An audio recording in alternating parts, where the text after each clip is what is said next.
been a trucker for 15 years, and I thought I'd seen it all. Blizzards, road rage, mechanical breakdowns in the middle of nowhere.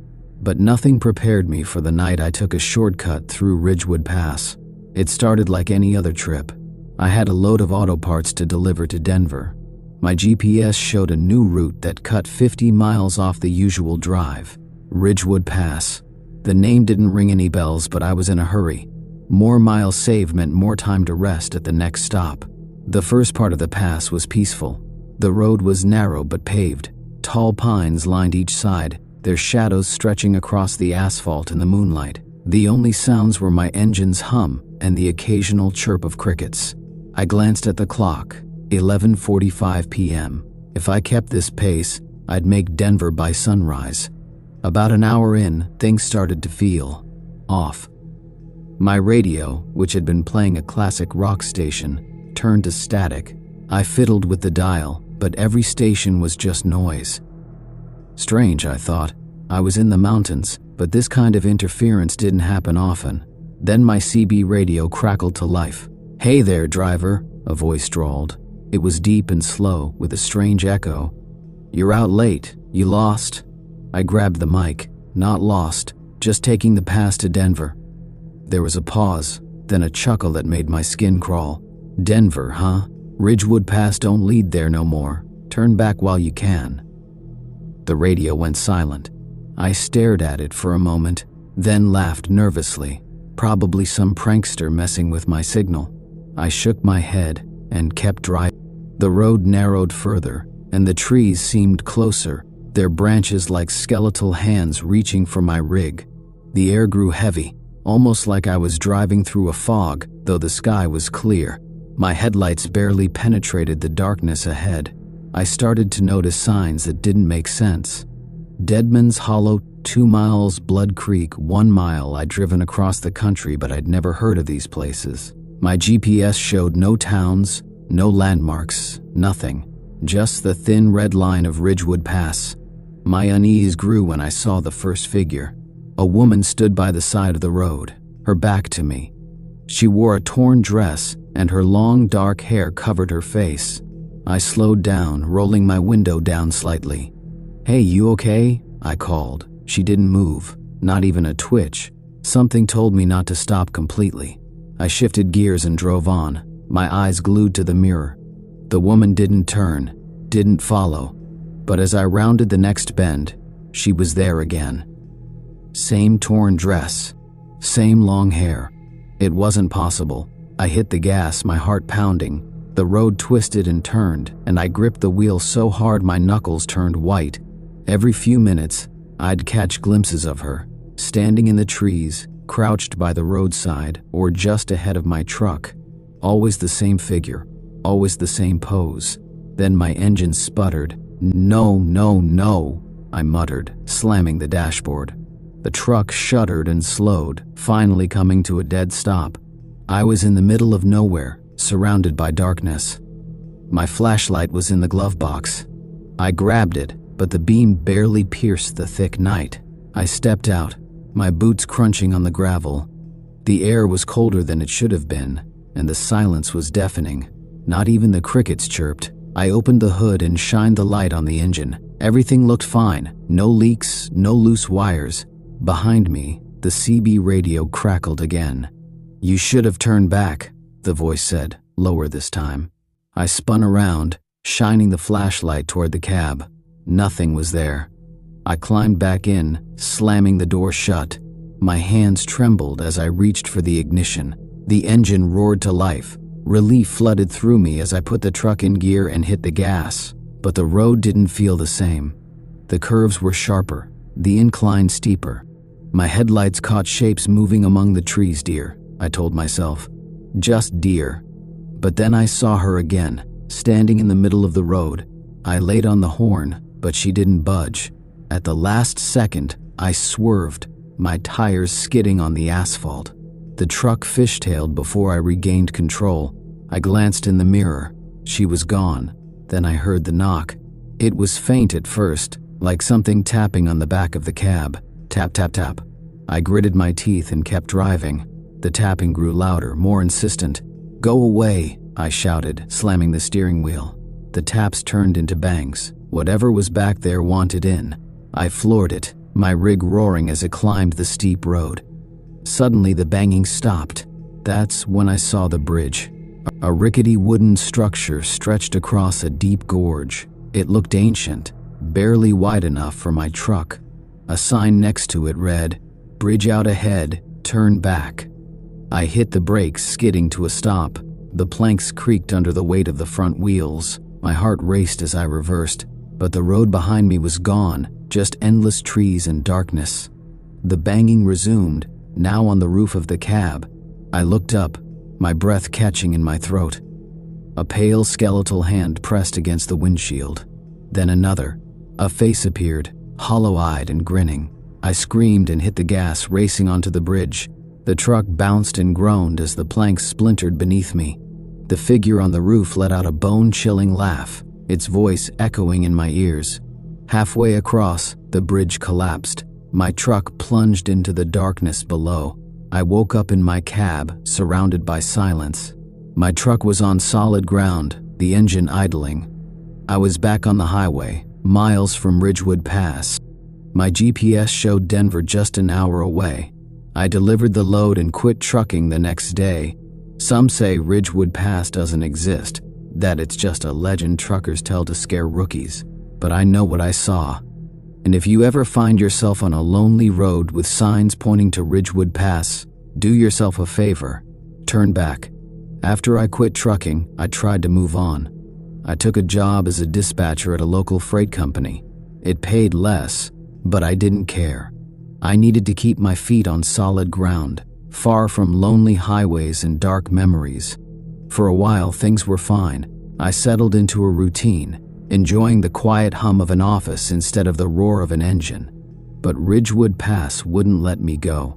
It started small, nightmares that left me drenched in sweat. I'd dream of the woman in the torn dress, standing at the edge of my bed, her hair covering her face. In some dreams, I'd hear the voice from the CB radio whispering, "You should have turned back." The dreams were bad enough, but then the real world began to change. One night, as I sat in the office organizing delivery routes, the radio crackled to life. It wasn't connected to any trucker's CB, just a standard office scanner. "Driver," the deep voice drawled. "Why'd you leave the road?" I froze. My hands trembled as I reached for the dial, but no matter how I turned it, the voice continued. "You can't outrun the past, driver. It's coming for you." I yanked the plug from the wall, silencing the radio. My coworkers found me pale and shaking the next morning. I lied, saying I was just tired. But the incidents didn't stop. A week later, I found a dead bird on my doorstep. Its wings were twisted at unnatural angles, and its hollow eyes stared up at me. A strip of paper was pinned to its body, the words scrawled in shaky handwriting, "Turn back." Then there were the lights. Driving home one evening, I spotted headlights in my rearview mirror. At first, I thought it was a car following me, but the lights didn't belong to a car. They were too high, too wide. It was a truck. The headlights stayed with me, no matter how fast I drove or how many turns I took. When I finally pulled into my driveway, they vanished. No sound, no engine, just silence. I stopped sleeping. I stopped leaving the house except for work. My coworkers noticed the dark circles under my eyes, the way I jumped at small noises. One of them, a grizzled old-timer named Hank, pulled me aside one day. "You look like hell, kid," he said. "What's eating you?" I didn't want to tell him, but the words spilled out. I told him about Ridgewood Pass, the woman, the voice on the radio, and the nightmares that followed. Hank listened, his expression unreadable. When I finished, he leaned back and lit a cigarette. "Ridgewood Pass," he said, exhaling smoke. "Thought that was just a story. Guess not." "What do you mean?" I asked, desperate for answers. Back in the 80s, truckers started disappearing on that route. Only a few rigs were ever found, always empty, no drivers, no sign of a struggle. Folks say the pass is cursed, that it takes those who don't belong. "Why me?" I whispered. Hank shrugged. "Maybe you saw something you shouldn't have. Or maybe it's just your turn." That night, I decided to end it. I couldn't live like this anymore. Haunted, hunted.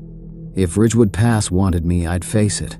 I packed a bag, grabbed a map, and drove to the outskirts of town. My heart pounded as I approached the old highway sign, Ridgewood Pass 10 Mile. The road was just as I remembered, narrow, shadowed, and silent. My headlights swept over the cracked asphalt and gnarled trees. The radio in my car was dead, but I wasn't surprised. As I drove deeper, the air grew heavier. Shapes moved in the corner of my vision, shadows darting between the trees. I gripped the wheel tighter, refusing to stop. Then I saw her. The woman in the torn dress stood in the middle of the road, her head tilted to one side. I slammed the brakes, but this time I didn't look away. I stepped out of the car, my legs shaking. "What do you want?" I shouted into the darkness. She didn't answer. Instead, she raised her hand and pointed toward the woods. A narrow path wound through the trees, its dirt surface glowing faintly in the moonlight. I hesitated, every instinct screaming at me to turn back. But I had come this far. I followed the path, the woman's figure fading into the shadows behind me. The trail led to a clearing, where an old truck sat rusting in the grass. Its cab was crushed, the windshield shattered. I recognized it immediately. It was my rig. My breath caught in my throat. How was this possible? My truck had been fine after the bridge collapsed, or so I'd thought. As I approached, the air grew colder. Whispers filled the clearing, soft at first, then louder, overlapping and echoing. "You shouldn't have come. Turn back. You belong to the past." A hand grabbed my shoulder. I spun around, but no one was there. The whispers grew into a roar, and the ground beneath me trembled. The truck's headlights flickered to life, illuminating the figure of the woman. She stood in front of the rig, her hair now parted to reveal empty eye sockets and a mouth twisted into a ghastly grin. "You can't leave," she said, her voice a chorus of the whispers. "Not anymore." The last thing I remember is the truck's horn blaring, deafening and endless. Then, darkness. I woke up in a hospital bed, my body aching and covered in bruises. The doctors said I'd been found by the side of a highway, unconscious but alive. They didn't find my car or the bag I'd packed. I never went back to Ridgewood Pass. I left trucking, moved to a new state, changed my name. But the nightmares continue. And sometimes, when the wind howls at night, I hear the voice on the radio, "Turn back," and I know, deep down, that the pass is still waiting. After I moved to a new state, I thought I could finally leave Ridgewood Pass behind. I got a job at a hardware store and rented a small apartment in a quiet neighborhood. For a while, things seemed normal. The nightmares came less often, and the memories of that cursed road began to fade. But Ridgewood Pass wasn't done with me. It started subtly. My neighbors would mention hearing truck horns late at night, though no trucks ever passed through our small town. Sometimes, when I sat alone in my apartment, I'd catch the faint smell of diesel fuel, even though my building was miles from the nearest highway. One night, I came home to find a package on my doorstep. There was no return address, and my name was scrawled in messy handwriting across the top. I hesitated, my heart pounding, but curiosity got the better of me. Inside was a CB radio, old, battered, and caked with grime.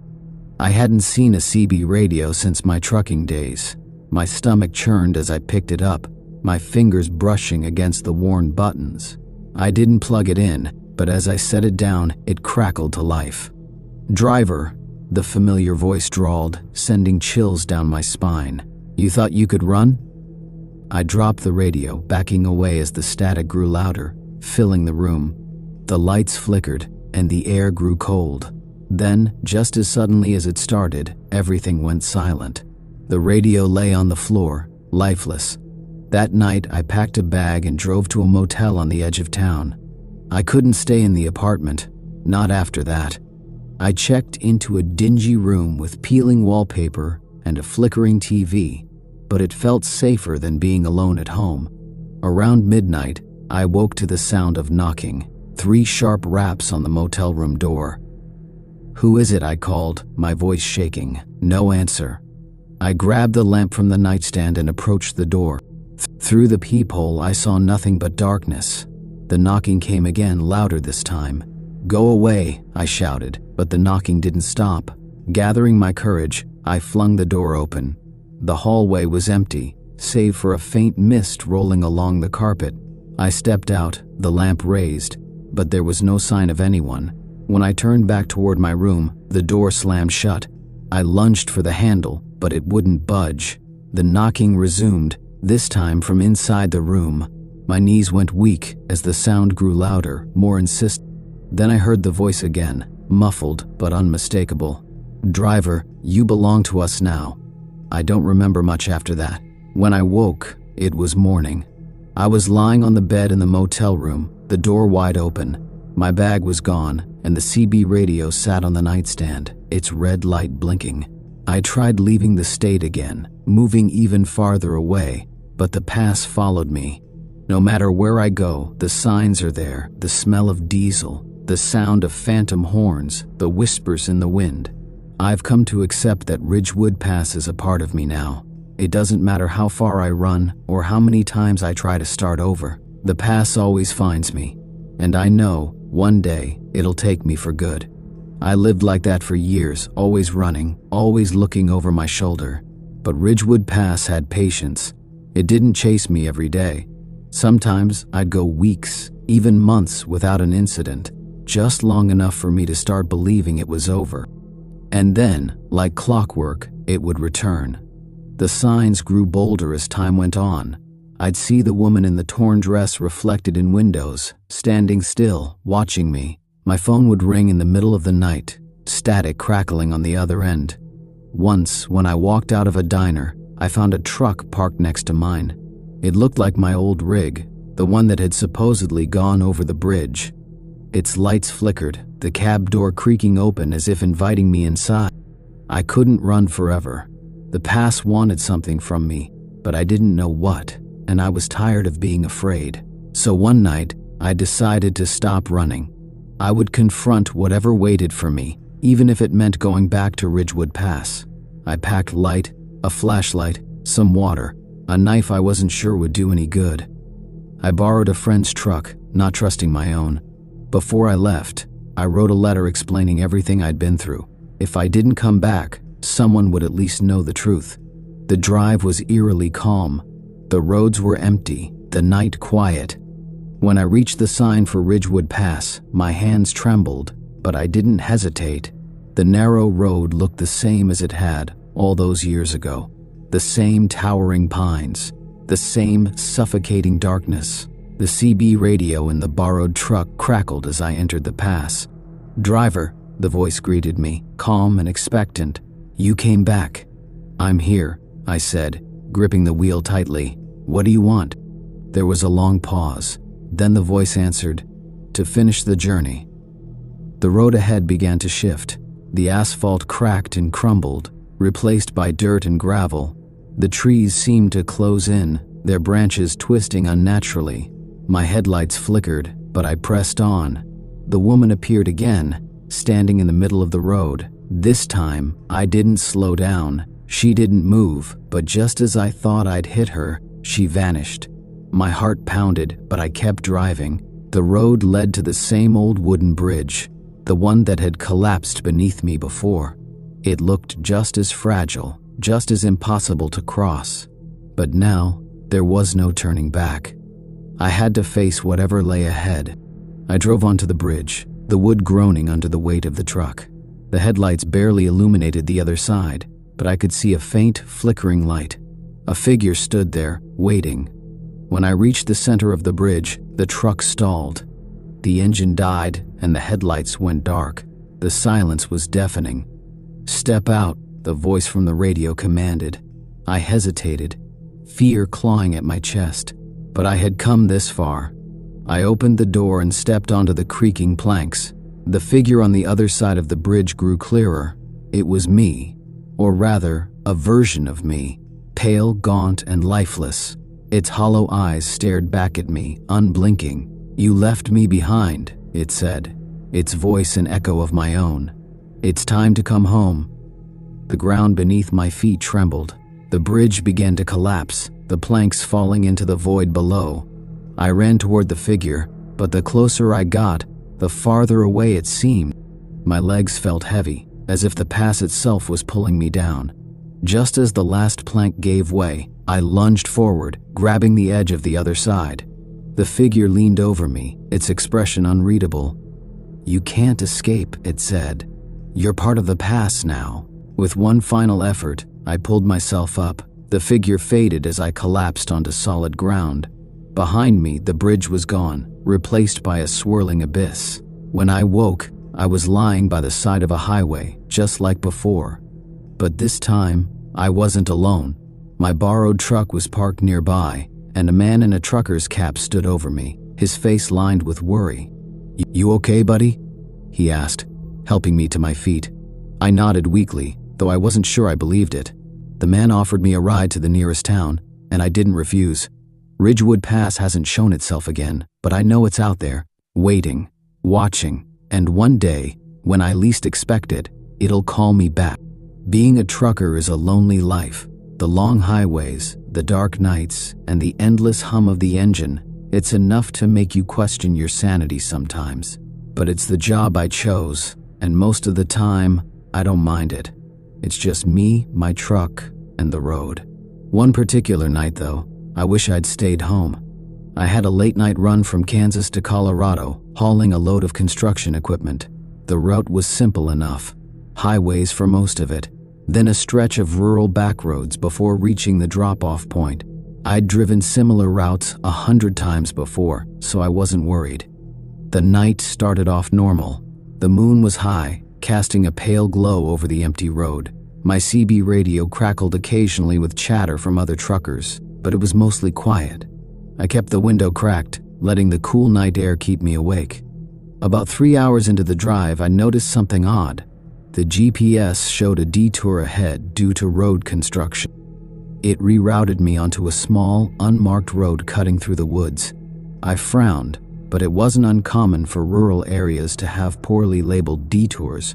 I turned onto the road, the asphalt giving way to gravel almost immediately. Tall trees lined both sides, their branches forming a dark tunnel overhead. My headlights barely pierced the darkness, and the air seemed heavier here, like it was pressing down on me. The first hour on the road was uneventful, but I couldn't shake the feeling that something was off. The GPS kept glitching, the map flickering on and off. Then the CB radio crackled. "Breaker 19, a voice said, low and raspy. "You lost, driver?" I grabbed the mic, confused. "Who's this?" No answer, just static. I brushed it off as another trucker messing around, but a knot of unease tightened in my chest. I glanced at the clock. It was just past midnight. A few minutes later, I saw headlights in my mirror. Another truck, coming up fast behind me. That wasn't unusual, but something about the way the lights bobbed and swayed made my stomach twist. They weren't steady, like a truck on the same bumpy road. I slowed down slightly, letting the other driver pass, but the truck stayed behind me. Close, too close. The CB crackled again. "Don't stop, driver," the same raspy voice said. My grip tightened on the wheel. "Who is this?" I asked again, my voice firmer, static. The truck behind me flashed its high beams, the light flooding my mirrors and blinding me. I cursed, my heart pounding. I reached for the mic again, but before I could say anything, the lights disappeared. I mean, completely disappeared. I slammed on the brakes, my tires skidding on the gravel. My truck came to a halt, and I stared into the empty road behind me. There was no sign of the other truck, no taillights, no engine noise, just darkness. A cold sweat broke out on my forehead. I considered turning around, but the narrow road and thick trees made it impossible. I had no choice but to keep going. As I drove on, the road seemed to stretch endlessly, twisting and turning through the woods. The GPS was useless now, showing nothing but a blank screen. I checked my phone, but there was no signal. The CB crackled again. "You're not supposed to be here," the voice said. "Who the hell are you?" I shouted into the mic. "Just a friend," the voice replied, almost amused. "Better keep moving. She doesn't like it when people stop." "She?" I whispered, but the radio went silent again. I had no idea what the voice meant, but I wasn't about to stick around to find out. I pressed the accelerator, my truck groaning as it climbed a steep hill. At the top, I saw something that made my blood run cold. A figure stood in the middle of the road. It was a woman, dressed in a tattered white gown that fluttered in the breeze. Her long hair covered her face, and her bare feet were caked with mud. She didn't move as my truck approached.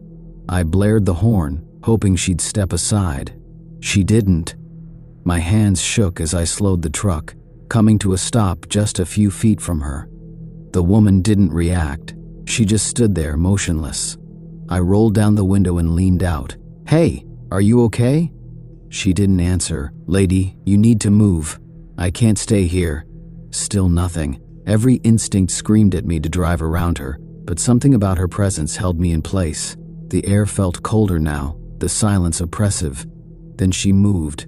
She turned her head slowly, her hair parting just enough for me to see her face, or what was left of it. Her eyes were hollow sockets, her skin pale and sunken. Her mouth stretched into a grotesque grin, revealing rows of jagged teeth. Before I could react, she screamed, a high-pitched, unnatural wail that shattered the stillness. My truck shook, the windows rattling violently. I slammed the accelerator, swerving around her and tearing down the road. My heart pounded as I checked the mirrors, but she was gone. The road grew narrower, the trees closer. My headlights barely lit the way, and the gravel seemed to pull at my tires, trying to drag me down. Then the radio crackled one last time. "She's coming for you," the voice whispered. I didn't respond. I couldn't. My throat was dry, my hands numb. The road suddenly ended, opening into a wide clearing. In the center stood an old, rusted truck, its cab crushed, its trailer leaning to one side. I recognized it immediately. It was my truck, the one I was driving. I hit the brakes, skidding to a stop. The engine sputtered and died, leaving me in total silence. My headlights dimmed, then flickered out. I sat there, frozen, as the air grew colder. The woman appeared again, standing next to the wrecked truck. Her hollow eyes locked onto mine, and she began to walk toward me. I fumbled with the door handle, desperate to escape, but it wouldn't budge. The windows wouldn't roll down, and the locks refused to move. She reached the hood of my truck, her grin widening. "You shouldn't have come here," she whispered, her voice echoing inside my head. The last thing I remember is her face, inches from mine, her jagged teeth glinting in the darkness. I woke up on the side of the highway, the morning sun blinding me. My truck was gone, along with the load I'd been hauling. A passing driver found me and called for help. The authorities couldn't explain what happened. They searched the area but found no sign of my truck, the woman, or the wrecked rig in the clearing. I quit trucking after that. I couldn't get back on the road, not after what I saw. But even now, years later, I still hear the voice on the radio sometimes. "She's waiting," it says. And I know, one day, I'll have to go back. I thought I could escape it. The memories, the fear, the feeling that I was being hunted, it all stayed with me. I tried moving to the city, taking a desk job, anything to distance myself from the road. But it never worked. The nightmares came first. Then, during the day, I'd hear that voice again, quiet, barely a whisper, but always there, as if it was just behind me, waiting. I'd find myself looking over my shoulder at random moments, my heart pounding in my chest. A few months ago, I couldn't take it anymore. I needed to know what happened. I needed to face whatever it was that had been haunting me for so long. Maybe this time, I could put it to rest. Or maybe, I thought, I was just too broken to escape it. I gathered some things, a flashlight, my old CB radio, the one I thought I'd thrown away, and a map of the area. I made sure I had enough gas this time, just in case. I knew where I had to go, the spot where I saw my wrecked truck, the place where the woman had stood. It was just an old clearing now, no different from any other stretch of woods, but I had to return. It took me almost a full day of driving to get back. The roads had changed slightly, the map outdated in places, but I found the turnoff I recognized. The area looked almost the same as I remembered, dark and unnerving with the dense forest on either side. I could almost feel the air growing heavier the closer I got to the clearing. When I reached the spot, I stopped my truck, but the unease gnawed at me. The memories rushed back like floodwaters, and for a moment I considered turning around and leaving. But I couldn't. I had to know. I couldn't keep running from it. I grabbed the CB radio and plugged it in. For a moment I just stared at the cracked screen, hoping that nothing would happen. But then, without warning, the static burst to life. "Breaker 19, you're back," the raspy voice said. I gripped the mic in my hand, my fingers cold. "Who are you?" I demanded. "What do you want from me?" The voice on the other end chuckled softly. "I've been waiting. You've been waiting too." My heart raced, but I forced myself to speak again. "Where is she? Where is the woman?" There was a long pause. Then slowly the voice answered, "She's part of the road now, just like you are." I felt my pulse hammering in my throat. "What does that mean?" The voice lowered. "You've driven through the pass. You've seen what happens to those who get too close." Suddenly, a cold wind swept through the trees. The CB radio sputtered and crackled, and for a brief moment, I heard the faint sound of tires rolling across gravel, like someone was driving toward me. I turned around, but there was nothing there, just the empty road stretching into the darkness. My breath caught in my throat. I stepped out of the truck, my eyes darting across the clearing. There, in the distance, I saw the faint glow of headlights. I tried to move, to get back into the truck, but my legs felt frozen, rooted to the ground. The glow grew closer, and as the headlights neared, I saw it, the same old truck.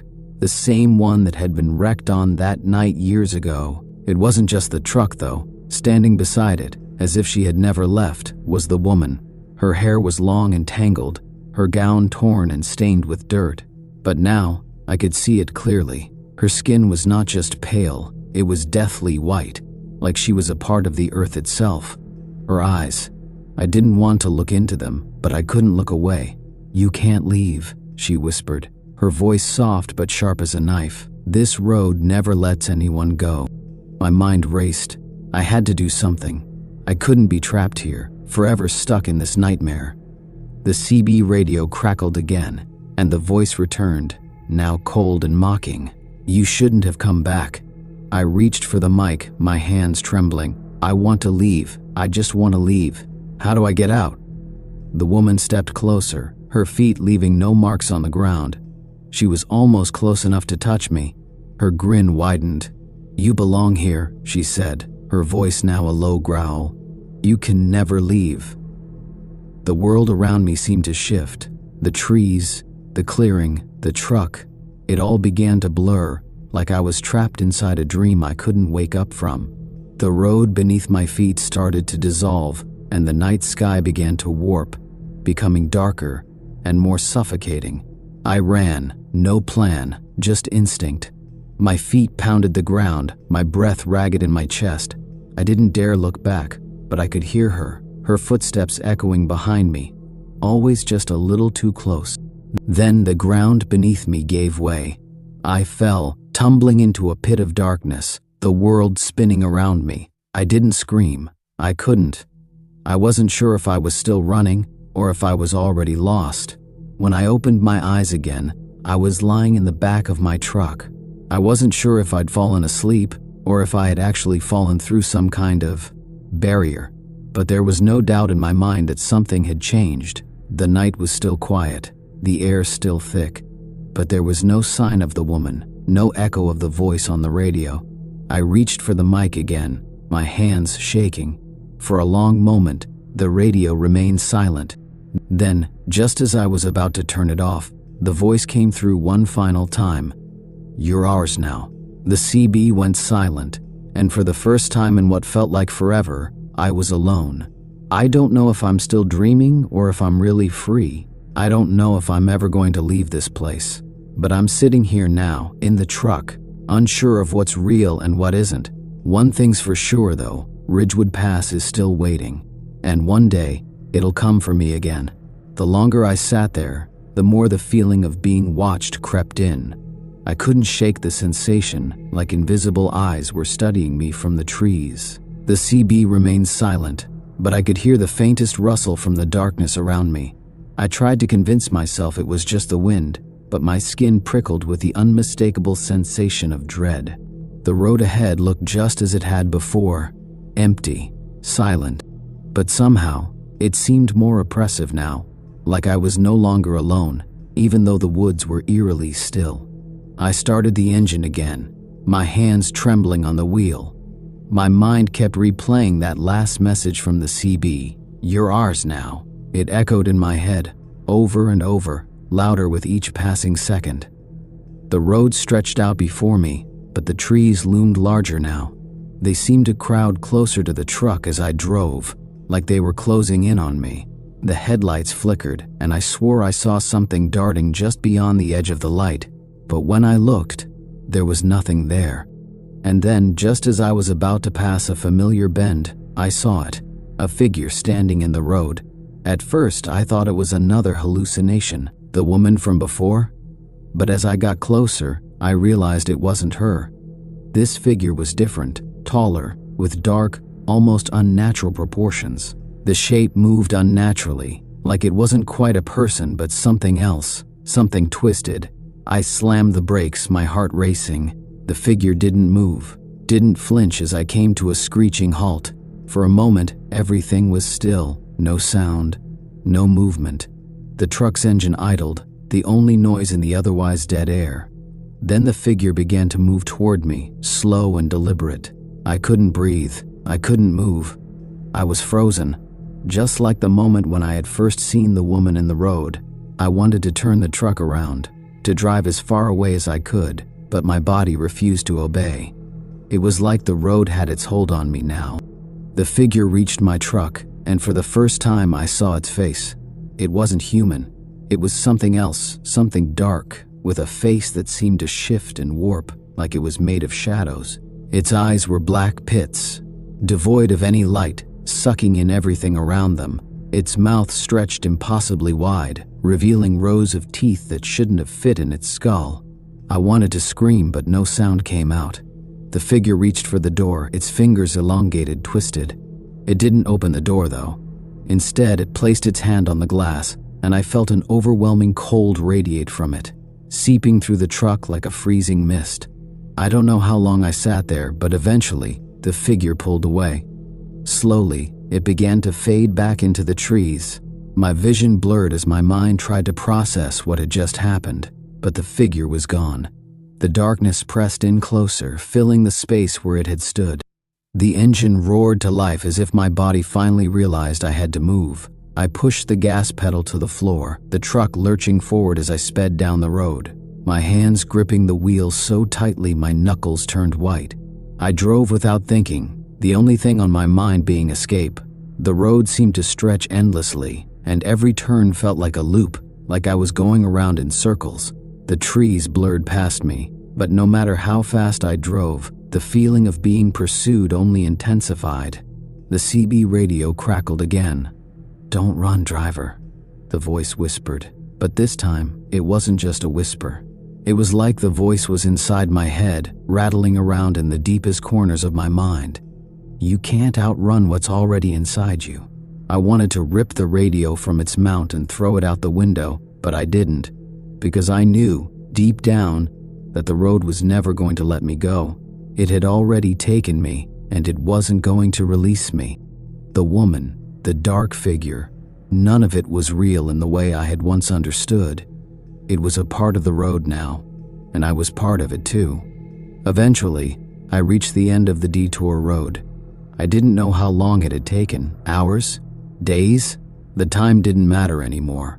My truck came to a slow stop as I reached the intersection. In front of me was a familiar road, a main highway leading to civilization, but as I looked down it, I felt a pang of uncertainty. I could drive back, I could leave all of this behind, but even then, I felt the pull of the detour, the call of Ridgewood Pass lingering in the back of my mind. No matter how far I went, I knew it would follow me. It was a part of me now, just as the road was a part of it. The radio crackled one last time. "It's never over," it said. "You can't escape us." I reached for the mic, but before I could respond, the radio fell silent, and my truck started up on its own. The steering wheel turned slightly, guiding me back onto the detour road. I don't know where I'm going anymore, or if I'll ever make it out, but I know one thing for sure. Ridgewood Pass is still out there, and I'll always be a part of it. I don't remember when I stopped trying to escape. Maybe it was when the road pulled me back for the last time, or maybe it was when I realized I'd never truly left. I don't know. The days blur together now. Sometimes I wake up, my truck parked along some stretch of road, the air thick with the smell of rain or dirt, and I wonder if any of it was real. If the woman, the voice on the radio, the dark figure, were all just hallucinations. But deep down, I know the truth. Ridgewood Pass never lets go. It's a part of me now, and I'm a part of it. I see the shadows in the trees, hear the whispers in the wind, and feel the cold touch of the road beneath me. I don't fight it anymore. There's no point. The road calls to me, the voice in the CB, always just out of reach, beckoning me forward. I've stopped looking for an end, because I know there isn't one. I am part of the road, and the road is part of me, and it will always find me. I had been on the road for hours, the steady hum of the engine lulling me into a kind of trance. It was late, and I was driving through a stretch of highway I'd never taken before. The sign said it was a shortcut, and after my long haul, I was ready to make up some time. The sky had darkened quickly, and the rain started to fall harder. I turned on the wipers, trying to keep the windshield clear. The road was getting worse, winding through thick woods. I wasn't sure if it was the weather or the unfamiliarity of the route, but something about it didn't feel right. I picked up the CB mic and pressed the button. "Breaker 19, anyone out there?" I said, hoping for some company on the radio. Static crackled back, followed by a voice. "Yeah, I'm out here. You lost?" I glanced at the GPS, but it was just a blank screen. The rain was messing with the signal. "Guess I'm a little turned around," I replied, trying to take the shortcut to get to the next stop. "Any advice?" The voice on the other end chuckled. "There's a lot of trucks that pass through here, but they never come back. You sure you want to keep going?" I froze, my hand still on the mic. "What do you mean they don't come back?" There was a long pause before the voice spoke again. "It's not the road you should be worried about. It's what's waiting on it." I shook my head, trying to brush off the unease creeping up my spine. I'd heard all kinds of trucker stories over the years, some of them scary, but nothing I couldn't handle. "Sounds like a load of crap," I said, trying to sound more confident than I felt. The voice didn't respond, just static, and then silence. I let out a breath and kept my eyes on the road. The woods around me were thick, the trees pressing in, blocking out most of the light from the headlights. But then, out of nowhere, I saw something in the road, a figure standing motionless. At first I thought it was a deer or some other animal, but as I got closer I realized it was a person. I slammed on the brakes, my tires screeched on the wet pavement, and the truck jolted to a stop just a few feet away from the figure. The person didn't move. I blinked, trying to make out who it was, but it was hard to tell with the rain pouring down. The person was wearing a dark hooded coat, and their face was hidden. I leaned forward, squinting, hoping to see some sign of life. Then, the figure raised their hand, signaling me to stop. My heart started to race. It felt wrong, like something out of a nightmare. "Hey!" I shouted, but there was no response. I was about to start the truck and drive around them when the figure suddenly turned and started walking down the road, away from me, without looking back. Something about the way they moved unsettled me. It wasn't natural. They didn't seem to be affected by the rain, their steps steady and deliberate, as if they didn't care about the storm, or the fact that they were standing in the middle of a highway in the middle of nowhere. Against my better judgment, I threw the truck in gear and slowly drove after them. I figured maybe they needed help, but the figure didn't slow down. I kept my distance, trying to see if I could get close enough to offer a lift, but the more I followed, the more strange it became. The road seemed to stretch out longer than I remembered, and the trees on either side of me grew denser, like the forest was closing in. Then suddenly the figure vanished. One moment they were there, walking in front of me, and the next, they were gone. I slammed on the brakes again, my heart thudding in my chest. I peered out of the windshield, my headlights cutting through the darkness, but there was nothing. No sign of them. It was as if they had disappeared into thin air. I felt a chill creep up my spine, but I didn't want to believe what I was thinking. Maybe I had just been too tired. Maybe my eyes were playing tricks on me. I grabbed the CB mic again. "Breaker 19, anyone out there?" I said, hoping to hear a voice, someone to talk to, someone to tell me I wasn't losing my mind. Nothing, just static. Then a voice, barely audible, broke through the static. "Turn back," it whispered. "Turn back now." I froze. My breath caught in my throat. My hands gripped the wheel so tight I thought they might snap. The voice sounded like the same one I'd heard earlier, but this time, it was different. It wasn't just a warning. It was an order. I wanted to turn around. I wanted to leave. But something in me told me that if I turned back, it would be too late. Whatever was out here, whatever was messing with my head, I had to find out what it was. So I pressed on. The road seemed endless. The trees pressed in closer, and the rain became heavier, like it was falling harder on me than anywhere else. I felt trapped. The headlights barely cut through the darkness anymore, and the road was twisting, narrowing, as if it was trying to swallow me whole. Then I saw something up ahead, a small shack, barely visible through the trees. It looked abandoned, but there was a light flickering in one of the windows.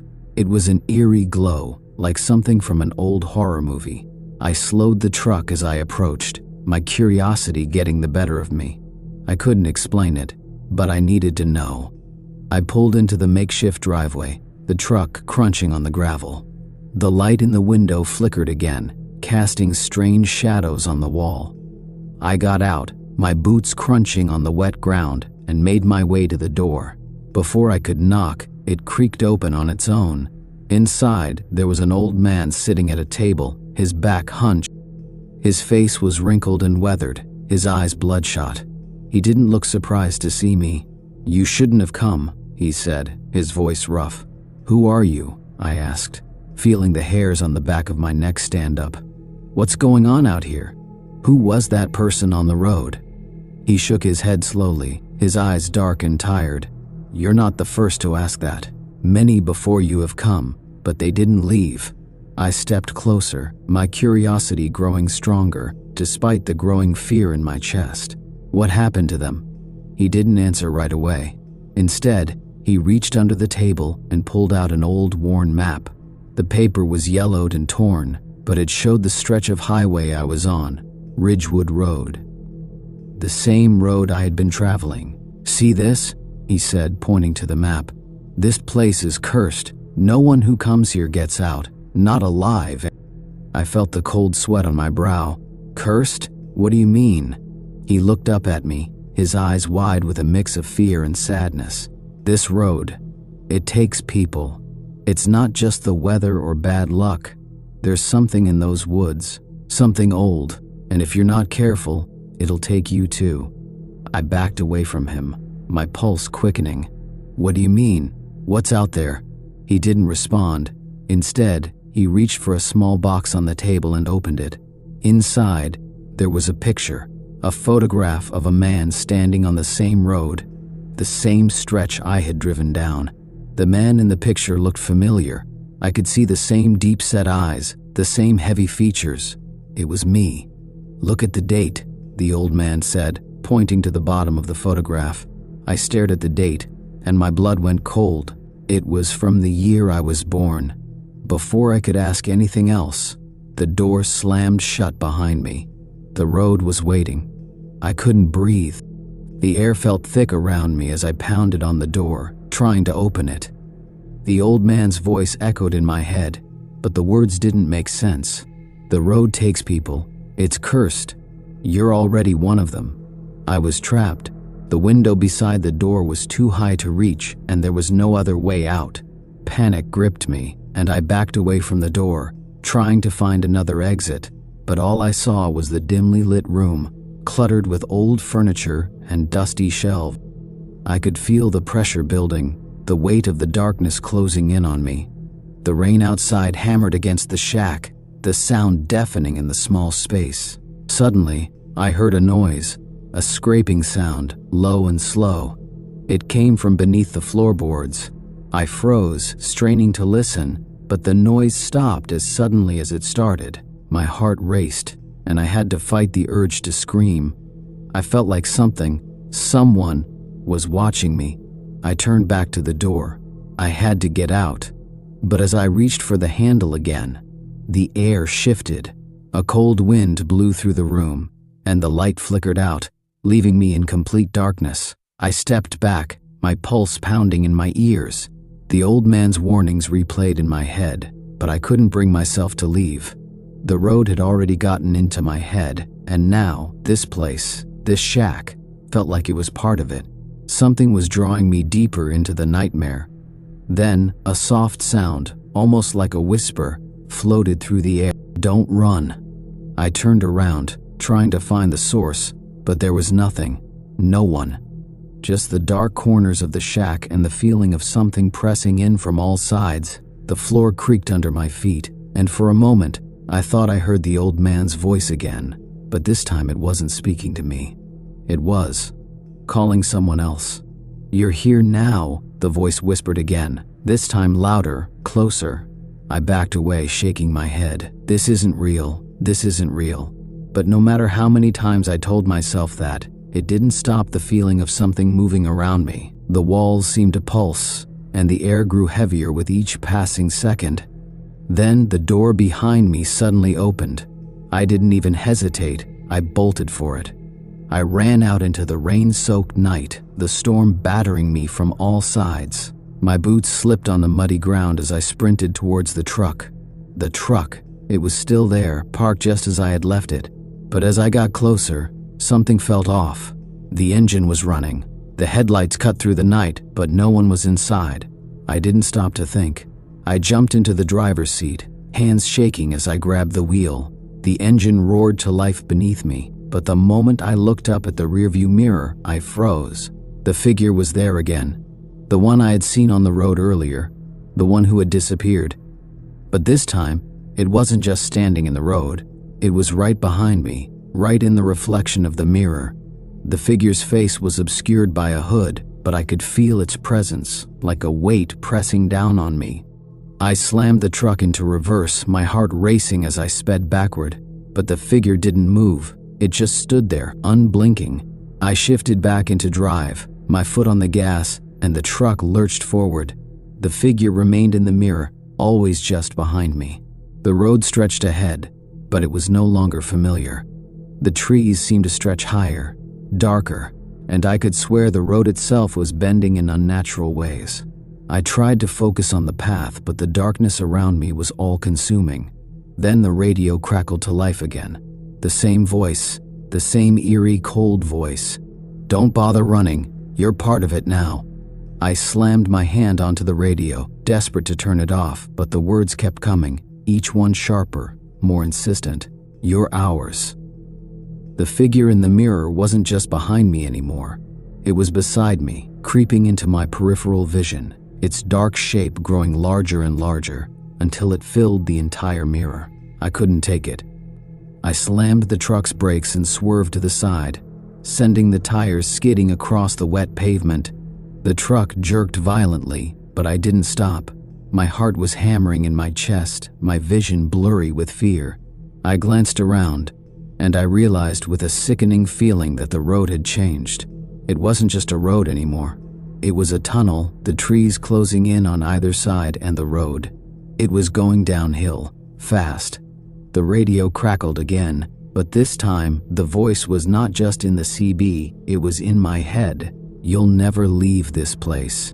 I could feel the air change, and suddenly the truck's lights flickered. Everything around me went pitch black. The truck came to a sudden halt, and I was thrown forward against the steering wheel, the sound of the engine dying with a sickening sputter. I sat there, in the complete darkness, unable to move. The rain had stopped, and the wind was eerily still. I didn't dare get out of the truck. I couldn't. I wasn't sure if I even could it anymore. I sat there for what felt like hours, but it could have been minutes. It didn't matter. I could feel something around me, something watching. It was close. Then, through the pitch black, a faint light appeared, just ahead. It was the same flickering light from the shack, and it was moving toward me. I couldn't see who or what was carrying it, but I knew that whatever was out there, it was coming for me. The truck's engine came to life again, and the lights flickered on for just a moment, and when I looked up, I saw it. The figure was standing in the road again. The same figure that had been in my mirror, now out in front of the truck. I tried to start the truck, but the engine wouldn't turn over. I could feel the figure drawing closer, the light in its hand glowing brighter, casting a sickly yellow hue across the road. It was almost upon me now, and I knew with every ounce of my being that there was no escaping it. I had already been claimed by the road, and now I was going to become just another story. Just another soul lost to Ridgewood Road. I tried to start the engine again, desperately pressing the pedal, but nothing happened. The truck refused to move. The figure was getting closer, its shadow growing longer as the light from its hand flickered erratically. My heart pounded in my chest as I fumbled with the keys, but there was no response. I looked around, frantic, trying to find any way out, but the woods, the road, everything was closing in on me. It was like I was caught in a trap. The figure was now right in front of my truck, standing in the center of the road, motionless. The light it held cast strange, twisted shadows, and I could feel the air growing heavier, thick with dread. A voice, no longer from the radio or the figure, but inside my own mind, whispered, "You can't escape." I slammed the door open and bolted out of the truck, my feet slipping on the slick ground as I ran into the dark woods. I didn't care where I was going, as long as it was away from that thing. But as I ran, the trees seemed to bend, their branches twisting like claws, pulling me deeper into the forest. The sounds of the forest had changed. What had once been the steady rhythm of rain and wind now became something more sinister. I could hear whispers, faint and distant, as if the trees themselves were speaking. The rain had stopped, but the dampness clung to the air, making it hard to breathe. I stumbled through the underbrush, my heart in my throat, but the figure was still there, following me. I couldn't look back, but I could feel it, the weight of its presence, always just behind me. The further I ran, the more the forest seemed to close in. The trees grew denser, and the path I was following became narrower, until I wasn't sure where I was anymore. Everything around me felt like it was twisting, changing, turning into something that wasn't real. I had no idea how long I had been running when I suddenly came to a clearing. The air was still, and in the middle of the clearing was an old, abandoned cabin. I was out of breath, dizzy, but I couldn't stop myself from running toward it. I didn't know why, but something in me told me that if I could just make it to that cabin, maybe I could escape. Maybe the road would release me. It was cracked open, just enough for me to squeeze through. I didn't hesitate. I pushed my way inside, feeling the cold air hit me as I stumbled into the dark space. The door slammed behind me, and I spun around, my heart racing. Inside the cabin, it was eerily quiet. There were no sounds of wildlife, no wind, just the thumping of my own heartbeat in my ears. I looked around, but the cabin was empty, just a small, dilapidated room with old furniture covered in dust. But then I heard it, a faint whisper coming from the far corner. I turned, but no one was there. I walked toward the sound, each step hesitant. The room felt smaller the closer I got to that corner, like the walls were closing in. And then, I saw it, a small tattered photograph on the floor, half buried under debris. I crouched down to pick it up, my fingers trembling. As soon as I touched the photo, the room seemed to shudder. The air grew cold, and the ground beneath me trembled. I held the photograph up to the dim light, and my blood ran cold. It was a picture of me, at least it looked like me. The same dark eyes, the same heavy features. But in the photograph, I was standing in front of the cabin, only there was something wrong with the image. My face looked distorted, twisted, like I wasn't fully there, like I was fading. I dropped the photo, but it didn't fall to the ground. It hovered for a second, spinning in mid-air before it dropped to the floor with a soft thud.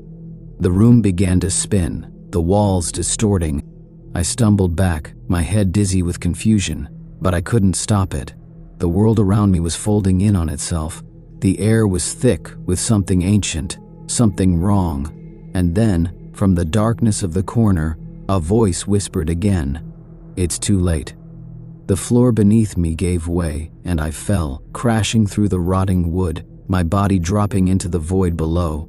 I hit the ground hard, my bones aching, and when I looked up, I found myself in the middle of a dark, endless road.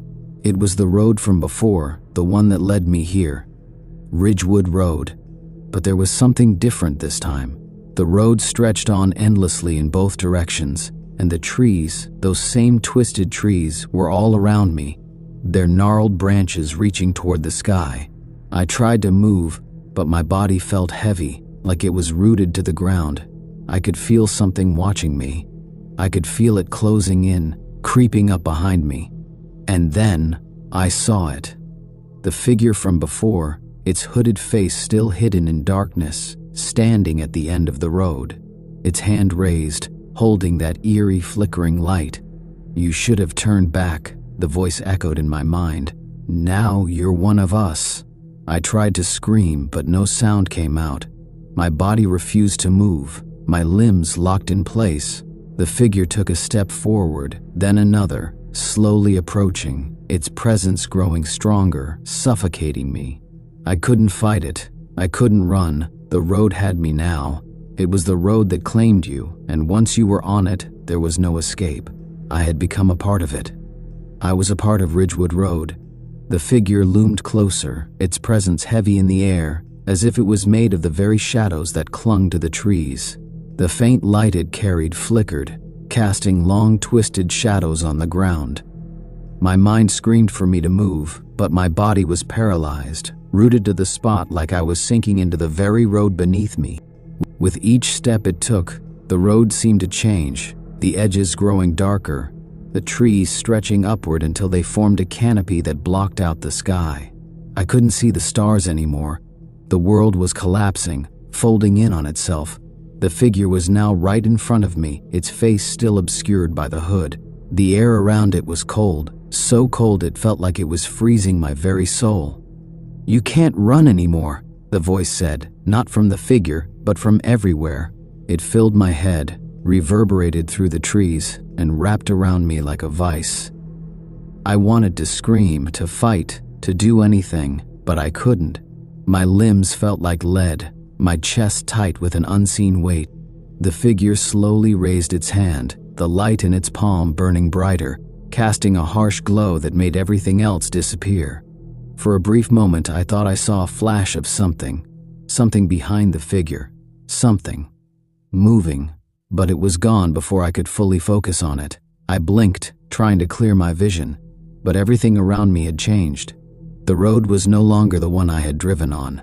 The trees had twisted into unnatural shapes, their trunks gnarled and thick with age, their branches reaching out like claws.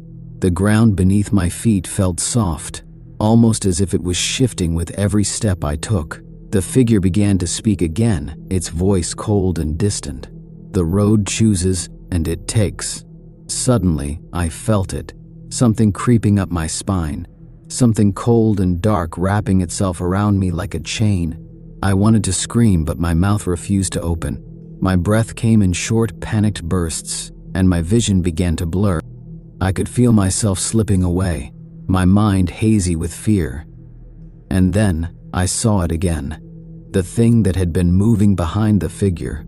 It was a shadow, not a person, not anything that made sense. It was like the darkness itself had come alive, slithering across the road, growing in size with every passing second. It was vast, stretching far beyond the light of the figure's hand, its form constantly shifting, a mass of shadows and whispers. And it was getting closer. I tried to move, tried to force my legs to run, but it was too late. The darkness had already surrounded me, pressing in from all sides, and with it, a coldness that pierced deep into my bones. I could feel it, the weight of the road, the grip of whatever force ruled it, pulling me down, dragging me into the depths. The figure raised its other hand, and the light from its palm intensified. But instead of pushing back the shadows, it seemed to make them worse. The road was no longer a road. It was a vast, endless abyss. The trees, the earth, everything was slipping away into the darkness. The last thing I saw before the darkness swallowed me whole was the figure's face. It was me. Not exactly me, but it looked like me. A twisted, distorted version of myself, eyes hollow and dark, mouth open in a silent scream. The very face of the road, the face of the curse. And then there was nothing. The next morning, the trucker's radio crackled to life once again, broadcasting a lonely, static-filled signal over the empty road. There was no one around to hear it. But if you listened closely, you might hear the faintest whisper, "The road takes and never lets go."